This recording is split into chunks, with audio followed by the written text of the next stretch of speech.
I told you before that I come from a family of assassins. My parents, 2 older brothers, myself, and my younger sister were all professionals. Our house is fairly normal looking on the outside, but there's a large complex underneath it. Training halls, weapon stores, body modification labs. You name it, we've got it. My old man's a legendary assassin. He uses a code name in the underworld and goes by a fake name in the real world. Not even I know what his real name is. In fact, I barely remember what his voice sounds like. He's timid by nature and never allows anyone to stand behind him, not even family. Being timid is indispensable for detecting enemy traps and finding a way out of tough spots. Or so I've heard. I bet you're wondering whether I should be sharing so much private stuff about my killer family with you, right? Don't worry. Since I already told you, I'll have to kill you myself one day. Good talk, Takumi. Let's do this again sometime.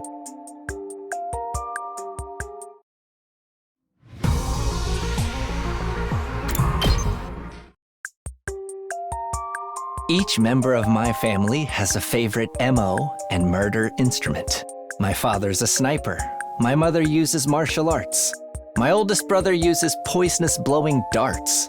They're faster than bullets in his hands, and he uses them to achieve different goals. My second brother's a bomber. He has a ton of explosives at his disposal. Remote detonation, point blank, he's got a bomb for every occasion. My sister takes after our mom with one difference.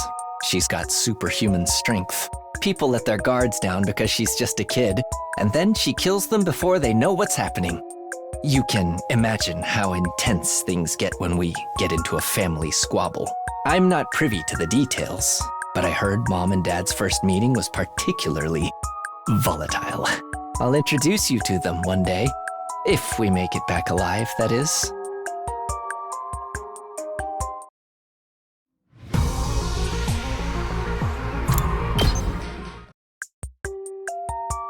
I think you've heard enough about my family. Here's something about me. As boring as it may be, you could say I'm the black sheep of the family. I'm a pretty darn good assassin if I do say so myself, but my family, they're outright killing machines. My dad decided to modify my body in order to better harness my potential. It did boost my assassination skills, but that was never the issue. The issue was my heart. Deep down, I knew killing for a living wasn't for me. If I had to kill someone, I wanted it to be someone I chose, in my own time, in my own way. That's why I never got any better at my job. How could I, when I was doing it so reluctantly? I'm going to quit someday. I'll have to tell my family about this decision too, but not today, and not anytime soon. I can't even imagine the chaos that'll erupt when I break the news. Can you come with me to help convince them? I promise you'll get home safe afterwards. In pieces, if need be.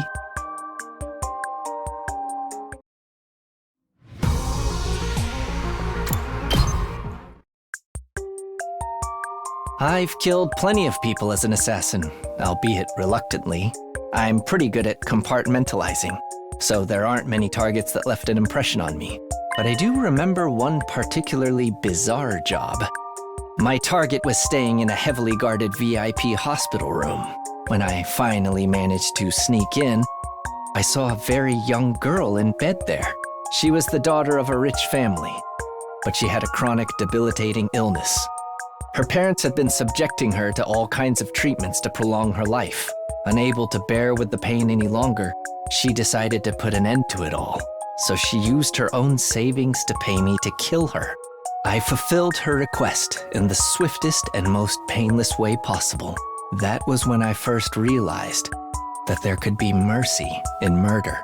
So if you ever want a merciful death for yourself, you know who to call.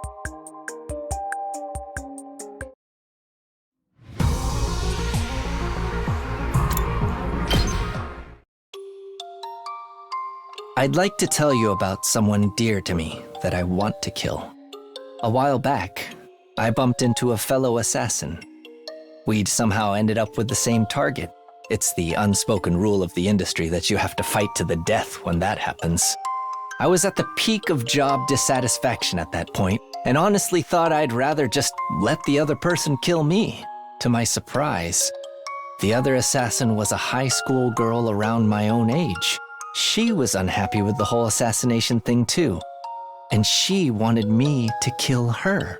Obviously, we didn't kill each other. In fact, we started talking. We kept in touch after that. We weren't family, friends, or lovers, but we had a connection. She tried to kill herself a few times, but her self-preservation instincts always kicked in before she could finish the job. The choice to die on her own terms had been taken away from her, so she asked me for a favor. She asked me to kill her and free her from this life of misery. One day, I got word that she was in a coma after sustaining some major injuries. But right after that, I ended up here. I'll keep fighting so I can keep my promise to her. Once I get back to the TRC, I'll find her and kill her. Not just because she asked me to, but also because deep down in my heart, I've developed a true desire to take her life. Thanks for listening to my rant. Now you're making me feel like killing you too.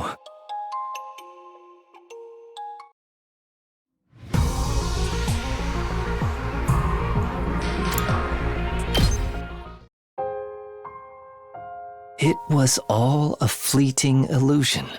I'm shocked that the girl I promised to kill was never real. But on the other hand, I did hate my previous life.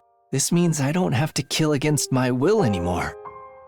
In fact, I don't have to kill anyone, period. I can be whatever I want. That's not a bad feeling at all. Honestly though, I may still try to kill the mastermind behind all this mess when I get back to the satellite. Then we can truly live in peace and security, and find the happiness we've been searching for together.